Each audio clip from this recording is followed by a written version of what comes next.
सो hey guys, आप सभी का स्वागत है आज के नए वीडियो के अंदर। सो अपन इंजीनियरिंग ग्राफिक्स का पेपर पैटर्न के बारे में बात करेंगे, उसके वेटेज के बारे में बात करेंगे एंड हम ये बताएंगे कि कौन सा टॉपिक हमें करना चाहिए और कौन सा टॉपिक नहीं करना चाहिए। सो ठीक है, आप लोग को लेफ्ट हैंड साइड पे पूरा पेपर पैटर्न दिख रहा होगा और यहाँ पे वेटेज दिख रहा होगा। मैं आप लोग को एक्सप्लेन कर देता हूँ कि कैसे टाइप से क्वेश्चन पूछते हैं और हमें आइसोमेट्रिक करना चाहिए कि सॉलिड करना चाहिए, ऑर्थोग्राफिक करना चाहिए, कौन सा करना चाहिए, उसके बारे में डिस्कशन करते हैं। तो सबसे पहले हम लोग पेपर पैटर्न के बारे में बात करें तो हम लोग को पहला क्वेश्चन आता है। देखो, मैं ऐसा नहीं बोल रहा हूँ कि क्वेश्चन नंबर 1 में ऑर्थोग्राफी गिरेगा। क्वेश्चन नंबर 1 क्वेश्चन नंबर 3 में जा सकता है, क्वेश्चन नंबर 4 क्वेश्चन नंबर 1 में आ सकता है। तो ये सब इधर उधर चेंज होंगे, बट यही पैटर्न से क्वेश्चन पेपर बनेगा। तो सबसे पहले जो क्वेश्चन है वो ऑर्थोग्राफिक प्रोजेक्शन आता है, 3 व्यूज का आता है, 15 मार्क्स का, जिसके अंदर सेक्शनल आता है, टॉप व्यू आता है, फिर यार राइट हैंड साइड पूछता है तो लेफ्ट हैंड साइड पूछता है, फिर उसके बाद एक डायमेंशन देना पड़ता है, उसके भी मार्क्स रहते हैं। ठीक है, तो ये ऑर्थोग्राफिक प्रोजेक्शन आता है, सेक्शनल वाला क्वेश्चन आता है, इतना याद रखना, 15 मार्क्स के लिए क्वेश्चन आता है। उसके बाद बात करेंगे हम लोग प्रोजेक्शन ऑफ सॉलिड, 2 स्टेज के क्वेश्चन आते हैं 6 मार्क्स के लिए, जिसके अंदर हम लोग को प्रिज्म, पिरामिड, सिलेंडर या कोन, मोस्ट ऑफ दी प्रिज्म का क्वेश्चन पूछते हैं। बट प्रिज्म या सिलेंडर के ऊपर ही क्वेश्चन पूछते हैं, बट उसके अंदर कुछ भी हो सकता है, पेंटागोनल हो सकता है, स्क्वायर हो सकता है, कुछ भी हो सकता है। और बात करें आइसोमेट्रिक प्रोजेक्शन विद कर्व पूछता है 9 मार्क्स लिए, ये अपना क्वेश्चन नंबर 1 और क्वेश्चन नंबर 2 है। क्वेश्चन नंबर 3 की बात करें तो उसमें ऑर्थोग्राफिक प्रोजेक्शन पूछता है, जिसके अंदर 2 व्यूज पूछता है, फ्रंट व्यू पूछता है, टॉप व्यू पूछता है। अब फ्रंट व्यू के साथ अगर साइड व्यू भी पूछ सकता है, लेकिन टॉप व्यू के साथ साइड व्यू नहीं पूछता, ये कभी नहीं पूछता है। लेकिन फ्रंट व्यू के साथ साइड व्यू भी पूछेगा, या तो फिर फ्रंट व्यू या तो सिर्फ टॉप व्यू पूछेगा, और उसके साथ 2 मार्क्स डायमेंशन, 1 मार्क्स डायमेंशन का देगा। ठीक है, 4 मार्क्स इसका एंड डायमेंशन का 1 मार्क्स देते हैं। तो ये 9 मार्क्स ले आता है, और उसके साथ जो इंजीनियरिंग कर्व आता है, जिसके अंदर साइक्लोइड, रिवोल्यूटर और हेलिक्स, ये क्वेश्चन है। अब बात करोगे कि इसके ऊपर एक क्वेश्चन उठ के आता है कि साइक्लोइड और रिवोल्यूट के ऊपर तो क्वेश्चन आता ही है, हेलिक्स के ऊपर आ सकता है। देखो कैसा है ना सीन गाइस, हेलिक्स का सिर्फ 2 बार क्वेश्चन आया, 1 या 2 ही बार आया है। तो ये मत सोचो कि इस बार नहीं आ सकता है, इस बार पेपर हार्ड भी बन रहा है, जैसे कि फिजिक्स का, मैथमेटिक्स का थोड़ा टफ पेपर बना था, तो शायद हेलिक्स भी पूछ सकता है। तो ऑप्शन में मत छोड़ो, कर लो, इजी है कॉन्सेप्ट, हेलिक्स भी कर लो। ठीक है, बात करते हैं क्वेश्चन नंबर 4 के बारे में। प्रोजेक्शन ऑफ सॉलिड 3 स्टेज का 15 मार्क्स का क्वेश्चन आता है। इसमें मोस्टली क्वेश्चन जो है ना वो कोन के ऊपर पूछते हैं और पिरामिड के ऊपर पूछते हैं। अब चाहे वो स्क्वायर हो जाए, हेक्सागोनल हो जाए, पेंटागोनल हो जाए, कुछ भी हो, लेकिन 15 मार्क्स के लिए पूछते ही है, तो ये ध्यान से करना। उसके बाद क्वेश्चन नंबर 5 पूछे तो उसके बाद प्रोजेक्शन ऑफ लाइन और आइसोमेट्रिक प्रोजेक्शन पूछते हैं। अब ये दोनों क्वेश्चन में कंफ्यूज होगा कि ये कौन से में, कभी कभी प्रोजेक्शन ऑफ लाइन 9 मार्क्स के लिए पूछता है, तो कभी कभी 6 मार्क्स के लिए पूछता है। अब आइसोमेट्रिक प्रोजेक्शन विदाउट कट कभी कभी 6 मार्क्स या 9 मार्क्स के लिए पूछता है। ठीक है, और जो अभी जो डिलीटेड चैप्टर था अपने मॉड्यूल से, सेक्शन ऑफ सॉलिड के ऊपर, ये अभी डिलीटेड मॉड्यूल भी आने वाला है, सेक्शन ऑफ सॉलिड, उसके ऊपर भी 15 मार्क्स का क्वेश्चन आ जाएगा। इतना क्लियर है, इतना क्लियर है। अब मैं वेटेज बता देता हूँ आपको। वेटेज बताने के बाद मैं आप लोगों को बताऊंगा कि कौन सा मॉड्यूल करना चाहिए और कौन सा मॉड्यूल नहीं करना चाहिए। देखो, सारा करने जाओगे फंस जाओगे, इसलिए मैं बता रहा हूँ, सुनो ध्यान से। प्रोजेक्शन ऑफ सॉलिड 21 मार्क्स का क्वेश्चन आता है, एक 15 मार्क्स का क्वेश्चन आता है, और एक कितने मार्क्स का क्वेश्चन, और 6 मार्क्स का आता है। ठीक है, ऑर्थोग्राफिक 24 मार्क्स का आता है, 15 मार्क्स का आता है, और एक 9 मार्क्स का क्वेश्चन आता है। प्रोजेक्शन ऑफ लाइन एक ही क्वेश्चन आता है, जिसका 9 मार्क्स का वेटेज है, 9 मार्क्स होता है, तो 6 मार्क्स लाएगा। सेक्शन ऑफ सॉलिड में 15 मार्क्स का आएगा, इंजीनियरिंग कर्व 6 मार्क्स का आएगा, आइसोमेट्रिक 15 मार्क्स, एक 9 मार्क्स और 6 मार्क्स का क्वेश्चन आएगा। अब हमें कौन सा क्वेश्चन करना चाहिए? देखो गाइस, अपना सबसे पहला एम क्या होना चाहिए मालूम है? अभी मैं पेपर पैटर्न से एक्सप्लेन करता हूँ। अगर हम लोग ऑर्थोग्राफिक कर रहे हैं ना, अगर हम लोग ऑर्थोग्राफिक कर रहे हैं तो हमको 3 चीज़ करना पड़ेगा, सॉलिड करना है, ऑर्थोग्राफिक करना है, एंड इंजीनियरिंग कर्व्स करना है।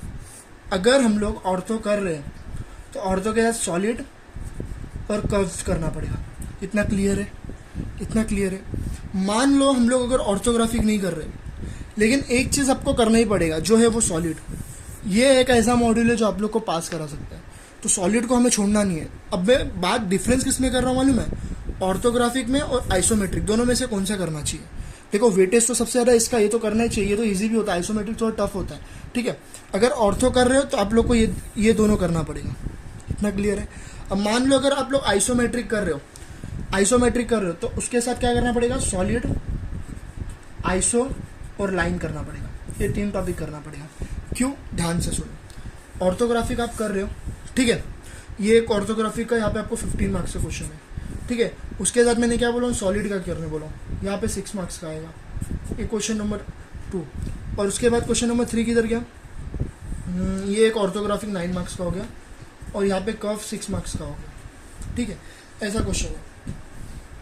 ओके, तो थोड़ा कैमरा हिल गया था। ठीक है, हम लोग ने कहाँ तक पूछा? क्वेश्चन नंबर 3 तक पूछा। फिर क्वेश्चन नंबर 4 अटेम्प्ट कर लो, ये सेक्शन ऑफ सॉलिड, ये प्रोजेक्शन ऑफ सॉलिड का 15 मार्क्स का।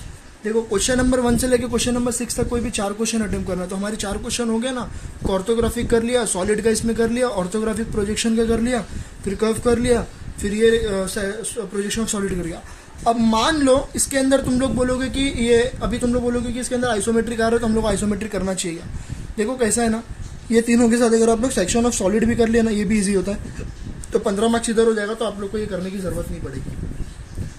इतना समझा? देखो क्या बोल रहा हूँ, ध्यान से सुनो। ऑर्थोग्राफी 15 मार्क्स अटेम्प्ट करो, इसमें से अगर हम लोग को गिन चुन के भी अगर 8 मार्क्स या 10 मार्क्स मिल रहा है तो इनाफ है। फिर ऑर्थोग्राफिक सेकंड व्यू में अगर हम लोग को 6 मार्क्स मिल रहा है, इसमें इनाफ है। इंजीनियरिंग कर्व में 5 या 4 मार्क्स मिल रहा है, इनाफ है।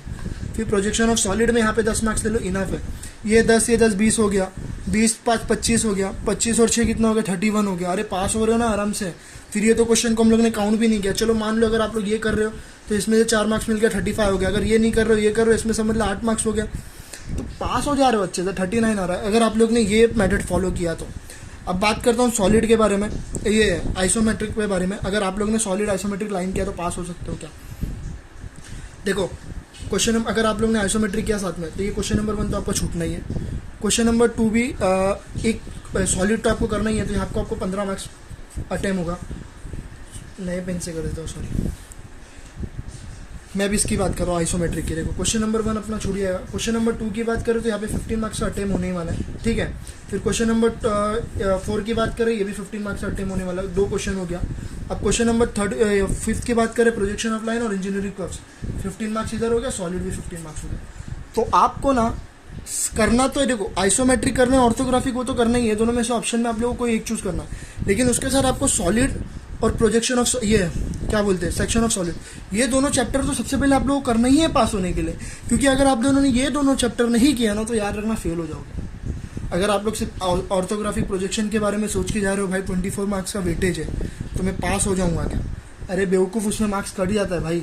तुम बोलोगे ऑर्थोग्राफिक कर लूँगा, कर्व कर लूँगा या लाइन कर लूँगा, पास हो जाऊँगा। देखो इतना रिस्क मत लो।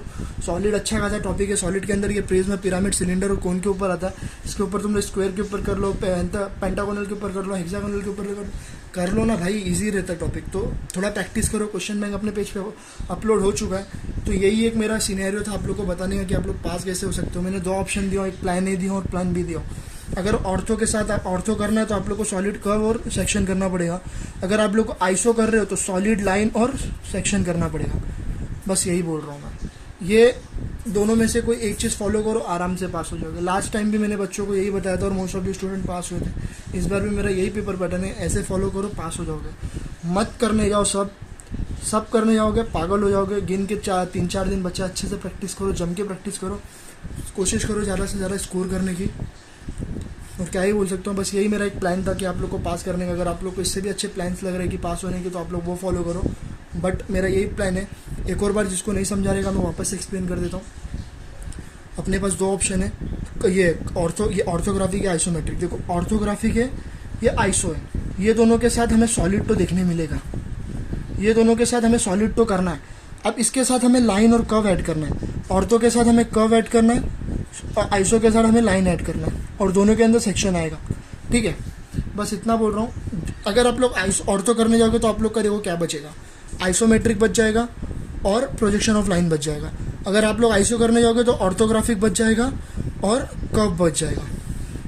समझ में आ रहा है मैं क्या बोल रहा हूँ? बस इतना सही टॉपिक था। यही मेरा प्लान रहता है कि पास कैसे होने का। देखो इंजीनियर्स जो होते हैं ना वो दिमाग से पास होते हैं कि रास्ता ढूंढते पास होने के लिए। तो यही एक मेरे पास भी रास्ता है आप लोग को बताने का। बाकी आपकी मर्जी, आप लोग को जो पेपर पैटर्न फॉलो करना हो करो। पेपर पैटर्न ऐसे ही आता है, चेंज भी हो सकता है या कुछ भी हो सकता है, बट मोस्टली यही मार्क्स से क्वेश्चन पेपर बनता ही है। So all the best exam के लिए। क्वेश्चन बैंक अपने इंस्टाग्राम पेज पे अपलोड हो चुका है और एफई ग्रुप पे उसके सोल्यूशन भी आधे प्रोवाइड हो चुके हैं। अपने कुछ एडमिन से जो प्रोवाइड कर रहे हैं, धीरे धीरे सारे आ जाएंगे। और कुछ बच्चे बोल रहे हैं कि सीपी पढ़ूँ क्या। देखो कैसा है ना गाइस, इंजीनियरिंग ग्राफिक्स एक ऐसा सब्जेक्ट है ना, अगर इसमें केटी लग गया ना तो गोल्डन तक भी नहीं निकलता है। तो इसलिए कोशिश करो रेगुलर में निकालने। सीपी एक ऐसा सब्जेक्ट है ना, उसके अंदर थियोरी भी आता है क्वेश्चन और प्रोग्रामिंग भी आता है। अभी तुम लोग बोलोगे कि बहुत लोग होशियार रहते हैं प्रोग्रामिंग में, उनको थियोरी नहीं समझता, बहुत लोग को थियोरी समझता है, उन लोग को प्रोग्रामिंग नहीं समझता। अगर आप लोग को थियोरी समझा तो प्रोग्रामिंग इजी है, प्रोग्रामिंग समझा तो उसको थियोरी में भी कन्वर्ट कर सकते हो तुम लोग। तो देखो तुम लोग बोलोगे एक ही दिन बचा है, अरे ठीक है सीपी का क्वेश्चन बैंक मैं अपलोड भी कर दूंगा, लेकिन तुम लोग ईजी छोड़ दोगे उसके चक्कर में। और मैं नहीं चाहता हूँ कि ईजी में बच्चों को केटी लगे और ये केटी गोल्डन तक जाए फिर ड्रॉप लगे। ठीक है, बस यही सिनेरियो। मैं सीपी का क्वेश्चन बैंक भी आज नहीं तो कल मैं अपलोड कर दूंगा। बाकी आपकी मर्जी, आपको जैसा पढ़ना। और ये पेपर पैटर्न था ओवरऑल। तो ऑल दी बेस्ट एग्जाम के लिए, मिलते हैं अगले नए वीडियो के लिए। Thank you.